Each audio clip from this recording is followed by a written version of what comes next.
Salut à tous, aujourd'hui on se retrouve pour une nouvelle vidéo et on va parler d'argentique.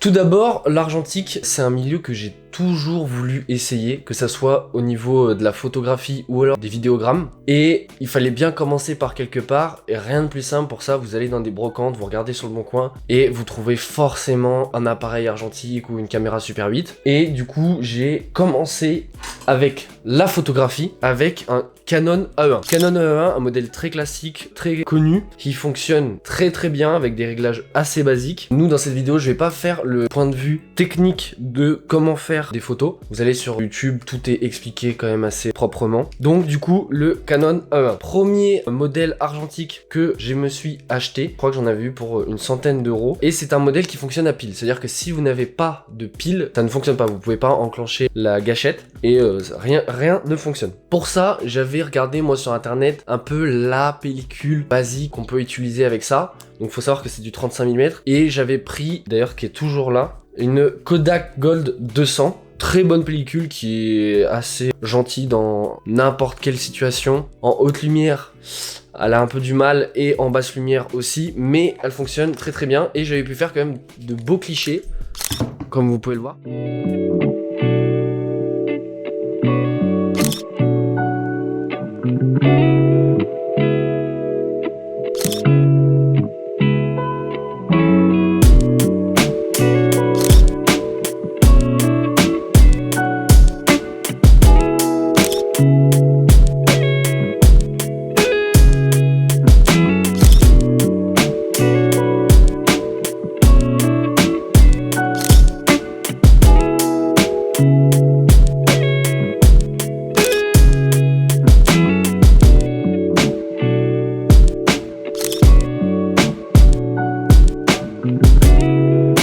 Ça, c'est tout pour le Canon AE1. Et après, moi je suis plus passionné de vidéos que de photos. Je m'étais dit, il faut que j'achète une caméra Super 8. Donc, c'est ce que j'ai fait. Je vais aller vous la chercher. J'avais acheté en brocante, pareil, une caméra Super 8. Donc, c'était la Magnon Maxsound SD. Donc là, celle-là, elle pouvait enregistrer du son. Elle ne fonctionne pas. Au début, elle fonctionnait, mais le problème, c'est qu'il y avait un mécanisme à l'intérieur qui tournait pas complètement. En fait, le moteur tournait, mais il manquait quelque chose à l'intérieur pour faire tourner toute cette zone-là. Et quand je l'ai ouverte, j'ai pas su la réparer.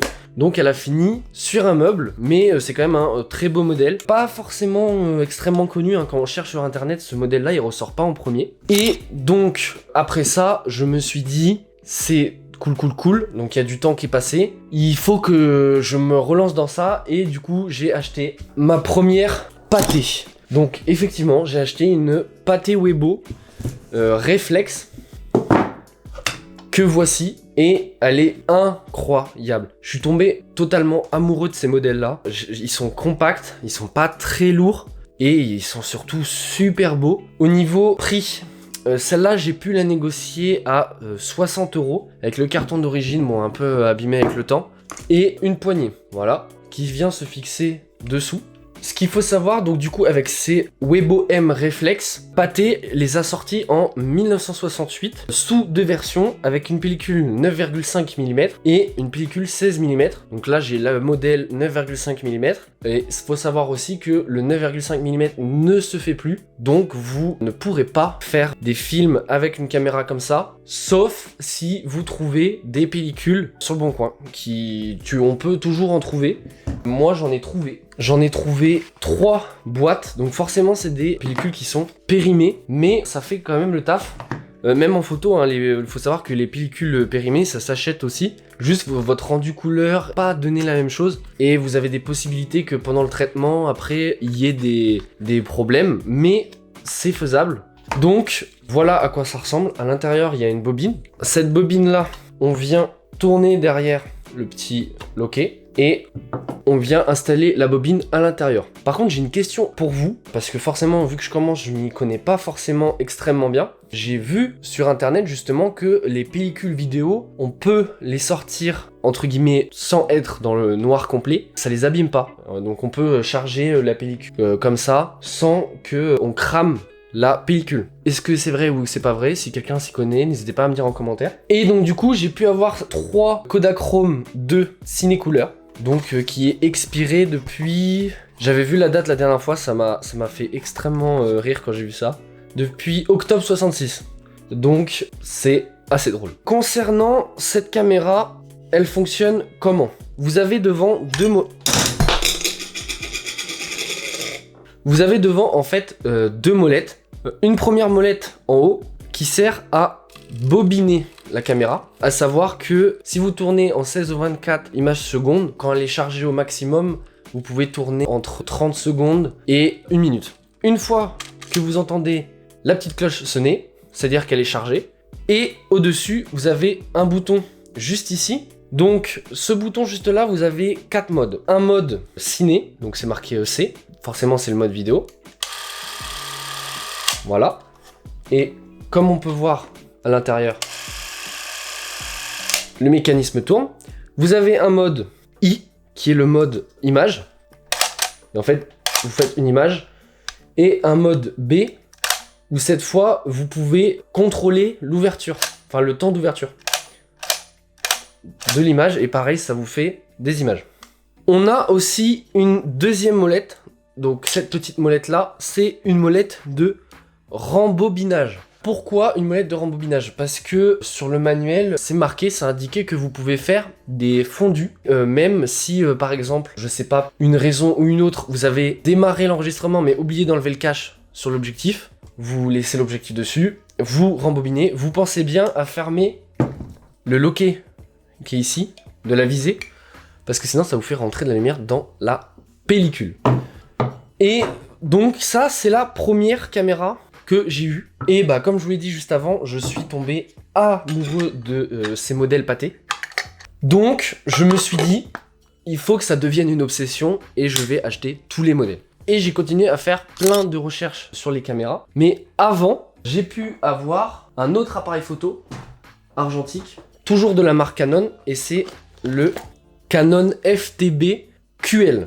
Ça, j'ai hâte de l'essayer. Je vais clairement l'essayer. J'ai commandé une pile. Cela fonctionne sans pile, hein, le FTB QL. Ça veut dire que vous pouvez le charger et il fonctionne sans pile. Mais pour pouvoir avoir la petite aiguille à l'intérieur qui bouge pour vous dire si vous êtes bien exposé ou pas, il faut une pile. Donc, c'est toujours mieux de savoir si vous êtes bien exposé. Je le trouve magnifique. Pareil, je l'ai trouvé en brocante. J'ai oublié de vous dire, mais celui-là, je l'ai négocié 60 €. Ce qui est vraiment une bonne négociation parce que ces modèles-là sur eBay ou sur Boncoin, ça se vend quand même assez cher. Et ce modèle-là, je l'ai eu pour 50 €. Très très beau. J'adore la couleur argentée. Et dedans, il y a la recharge automatique. Donc c'est-à-dire que vous venez placer votre pellicule là, dans les dents. En fait, vous avez juste à fermer et ça se clipse tout seul. Il n'y a pas à mettre l'amorce de la pellicule dans le petit truc qui permet justement d'accrocher la pellicule. Avec ça, j'ai eu 3 objectifs. Donc il y en avait un déjà de base quand je l'ai acheté et sur la même brocante, j'en ai vu d'autres et je les ai achetés aussi. Donc là, c'est un lens 50 mm en 1.8, 1.8 SC, donc je sais pas ce que ça veut dire, SC. Et 2 autres objectifs de la marque Canon. Un, c'est un 50 mm 1.8, mais celui-là il est pas SC. Donc si vous savez dans les commentaires la différence entre un objectif SC ou pas SC, je serai preneur. Et un dernier qui est un 28 mm en 3.5. Donc ça va, c'est plutôt cool. Et ces 2 objectifs là, j'en ai eu pour 15 € il me semble, ou 10 €, je sais plus, dans ces eaux-là. Donc voilà, c'est tout pour cette petite Canon FTB QL. Ça commence à en faire pas mal, mais vous allez voir, c'est pas fini.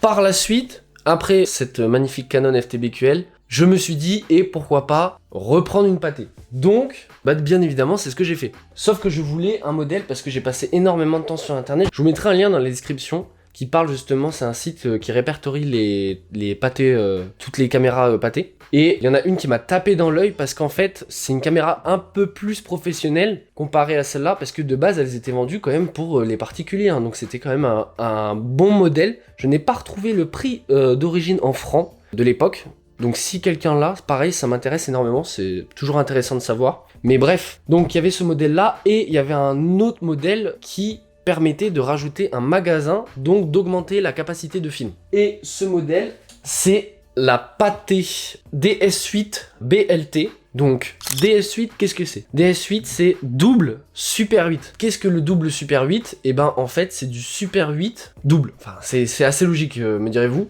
Mais vous pouvez tourner, installer votre pellicule, tourner normalement. Et en fait, ça va venir enregistrer l'image que sur un demi de la pellicule. Une fois que votre pellicule est finie, vous allez prendre la bobine pleine, vous allez la retourner et la mettre à la place de la bobine vide. Et en fait, vous allez pouvoir retourner sur l'autre moitié de la pellicule et vous aurez du coup double image qui ne se superpose pas bien évidemment, mais du coup ça vous donne plus de capacité pour enregistrer du film. Cette magnifique caméra, j'en suis très content, elle est vraiment très belle, elle est en bon état aussi. Celle-là, elle est dans le meilleur des états par rapport à toutes celles que j'ai. Et le double Super 8, introuvable, enfin, c'est trouvable, mais c'est des pellicules qui coûtent quand même assez cher. Et il me semble qu'elles sont plus fabriquées par Kodak. Ce qui est d'ailleurs très triste, hein, parce que Kodak, par le 35 mm, le 120, certains petits formats et bien évidemment le 16 mm, ils en font plus. Pas longtemps, il y avait un groupe qui avait essayé de relancer le 9,5 mm, mais ça n'avait pas fonctionné. Et donc du coup, cette Super 8, qu'est-ce que ça change ? Et bien tout simplement déjà, sa pellicule. De deux, vous avez maintenant la possibilité, vu que c'est un modèle type entre guillemets professionnel, de venir brancher un moteur externe à la caméra pour pouvoir tourner en continu. Donc il faut enlever le capuchon ici, et en fait il y avait tout un système électrique qui était relié ici pour justement pouvoir tourner en continu. Et comme je vous l'ai dit juste avant, on pouvait rajouter un magasin par-dessus, qui était à peu près assez gros quand même, et ça vous rajoutait du mètre de pellicule. Après, pour cette caméra, elle voit l'arrivée d'une cellule, pareil, de détection d'exposition, je crois, où en fait on trouve pas énormément d'informations sur ces caméras sur internet, ou alors pas au bon endroit. Et du coup, cette caméra-là, vous pouvez mettre une pile. Pourquoi? Ça, c'est pareil, si quelqu'un sait, ça m'arrangerait de m'expliquer. Et pareil, si quelqu'un sait à quoi sert ce bouton du dessus, que je ne sais pas du tout. Pareil, j'ai pas trouvé la notice sur internet, très compliqué. Limite, vous avez un peu plus d'informations en anglais qu'en français, et pourtant c'est des caméras françaises. DS8, je ne sais plus dans quelle année elle est sortie, je pense qu'elle est sortie peu de temps après, une dizaine d'années après il me semble.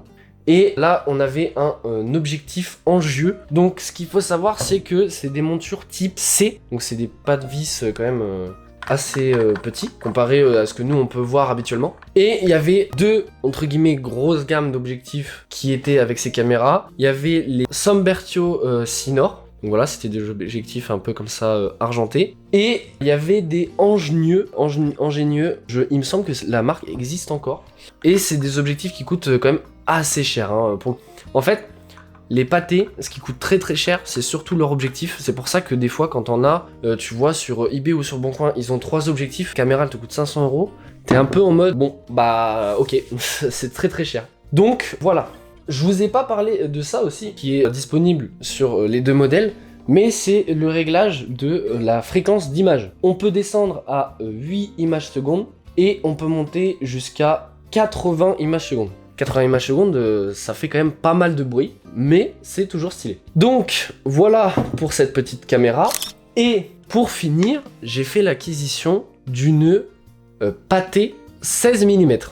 Une Pathé Super 16 mm. Donc ça c'est pareil, c'est un autre modèle. La date je ne l'ai pas. Il me semble que c'est quand même assez vieux, hein. Il me semble que c'est les années 50 parce que c'était les premiers modèles qu'ils ont sortis. D'ailleurs on le voit parce qu'il y a quand même une certaine évolution sur les façades ou même les technologies qui sont embarquées. Et celle-là n'a pas d'objectif. En fait celle-là c'est celle qui est en moins bon état. Elle n'a pas d'objectif, elle n'a pas de son œilleton de viseur.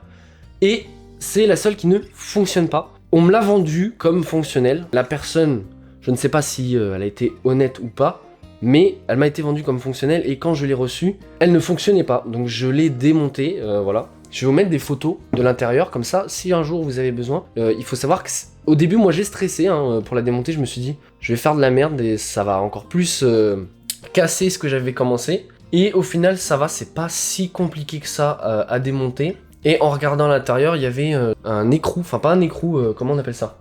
À l'intérieur, il y avait un engrenage qui, avec le temps, je pense, ou alors avec le fait de pas rembobiner dans le bon côté et forcer le mécanisme, en fait, il avait complètement lâché, en fait, il s'est fissuré. Et ce petit décalage faisait que ça bloquait tout le système. Donc en fait, elle tourne sans cet engrenage, donc tout le reste fonctionne parfaitement. Hein. Là, je démarre, bon, forcément, le mécanisme, il se retient pas parce qu'il n'y a plus la pièce, mais tout le reste fonctionne. Pour le coup, je l'ai révisé. Les autres, je les ai pas révisés parce que vu qu'elles fonctionnent, je me suis dit, on va éviter d'y toucher. Moins on y touche et mieux elle se porte. De toute façon, en plus, vous avez un endroit sur les 3 caméras où vous pouvez huiler le mécanisme. Je sais pas s'il y a des huiles spéciales ou quoi, mais je pense que ça peut être des huiles de mécanique basiques. Et donc du coup, celle-là, je l'ai complètement révisée. Donc c'est-à-dire que le jour où je trouve cette pièce de rechange, qui est, je pense, introuvable, je pourrais la faire fonctionner. Sachant que sur les 3, la plus intéressante, c'est la 16 mm, parce que pellicule 16 mm existe encore. Pellicule 16 mm, c'est une cinquantaine, soixantaine d'euros. Et le développement, je sais pas, mais c'est dans ces eaux-là. Bref, et donc du coup, j'ai hâte de la réparer, celle-là, pour pouvoir faire un film avec. Là, mon objectif premier, c'est de faire un film. Donc, on commence à en avoir pas mal sur la table. Mais, ce n'est pas fini. J'ai un dernier modèle, toujours de la marque Pathé. Donc là, c'est un modèle qui est dans sa petite poche d'origine.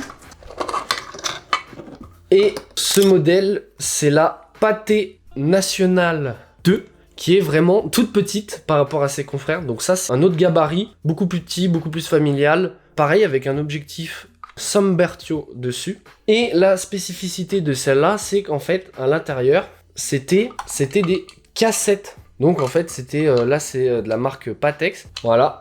Et après, vous fermez, vous tournez, c'était très très bien. Pareil, elle possède plusieurs vitesses, 8, 16, 24, 32. Et en gros, rien de plus simple. Pas besoin de pile. Ça, c'était bien à l'époque, c'est qu'il n'y avait pas besoin de pile. Bon, tu tournais 30 secondes, mais il n'y avait pas besoin de pile. Hop, tu venais retourner le mécanisme comme ça.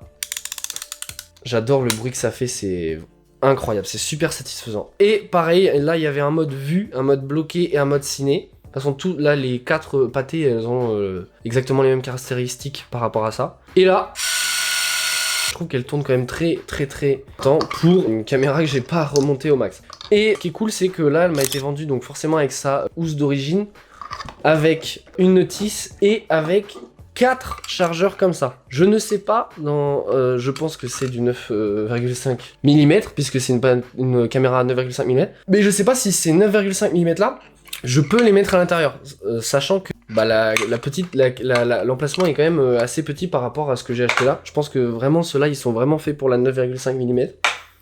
Donc, voilà. Et j'avais vu sur eBay, donc celle-là, elle provient de eBay. Le prix, je m'en souviens plus exactement. Et j'avais trouvé sur le Bon Coin une personne qui vendait 6 petites plaquettes justement comme ça. Hop, 9,5 mm. Donc en gros, là j'ai 6 disques. Enfin, je sais pas si on appelle ça des disques, 6 cassettes. Hop, qui vont justement dans ce style de caméra là. Elles sont un peu rouillées avec le temps, mais je trouve que ça va. J'ai vu pire. Et ça, je crois que c'est 5 euros. 5 euros les 6 cassettes. Donc je me suis dit... parce que j'ai vu les prix sur le Bon Coin, je me suis dit... Comment ça, une cassette, 40 euros? Non. J'ai vu les 6 cassettes, j'ai sauté sur l'occasion. Et donc, bon bah, pour tout ce joli monde, il faut bien des pellicules. Donc j'ai refait le stock de pellicules. Donc comme je vous ai montré du 9,5. J'ai aussi... du double 8. Donc pour le moment, le double 8, je peux ne le mettre dans aucune caméra. Mais j'avais eu 6 pellicules double 8 sous blister pour 20 euros. Donc c'est une affaire. C'est une affaire, sachant qu'une boîte coûte 30 euros. Voilà.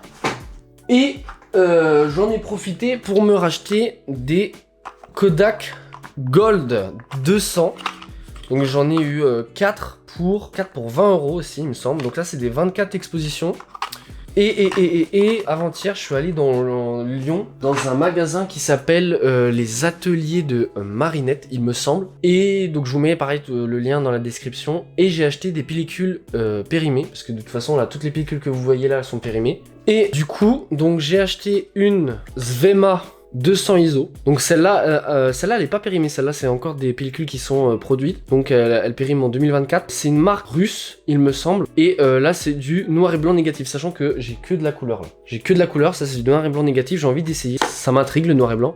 Et là, j'ai une pellicule périmée de 2014. C'est du Lucky Color Super 100 New. Et là, c'est du 12 expositions. 5 euros celle-là, 5 euros celle-là, ça fait 10 euros. On va dire que c'est un bon prix par rapport au fait que en ce moment, les pellicules coûtent très cher. Je m'en souviens, la première fois que j'ai acheté celle-là, il y a 4-5 ans. La pellicule Kodak Gold 200, elle m'avait coûté, sans vous dire une bêtise, hein, mais je crois 8 euros. Et là, en ce moment, elle tourne à 15 euros, quoi. Donc, ça a pris une grosse marge. Et le développement pour vers chez moi, c'est 15 euros. La personne qui m'a développé les premières photos de la Canon, c'est 15 euros. Le développement pellicule, je ne sais pas encore, mais il me semble que c'est une vingtaine d'euros parce que je suis allé dans un autre magasin, pareil, spécialisé dans les vidéos. Et je lui ai demandé au gars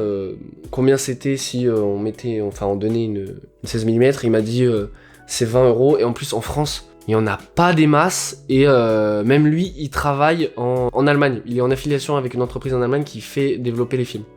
Donc c'est pour vous dire que ça commence à être une niche très serrée. Enfin bon, voilà toute ma collection argentique, j'en suis très fier, j'ai hâte de pouvoir là reprendre des photos, j'attends juste la pile et c'est parti, je vais reprendre des photos pour essayer celui-là, le Canon FTBQL, j'ai hâte, ça a l'air vraiment incroyable, et j'ai hâte aussi de pouvoir essayer de faire un film avec ces magnifiques caméras. Théoriquement, je pourrais faire, parce que la 9,5 mm, j'ai des pellicules, je peux en faire, mais j'attends vos conseils par rapport à l'ouverture de la boîte, pour voir si je peux l'ouvrir comme ça. Je préfère attendre un avis professionnel.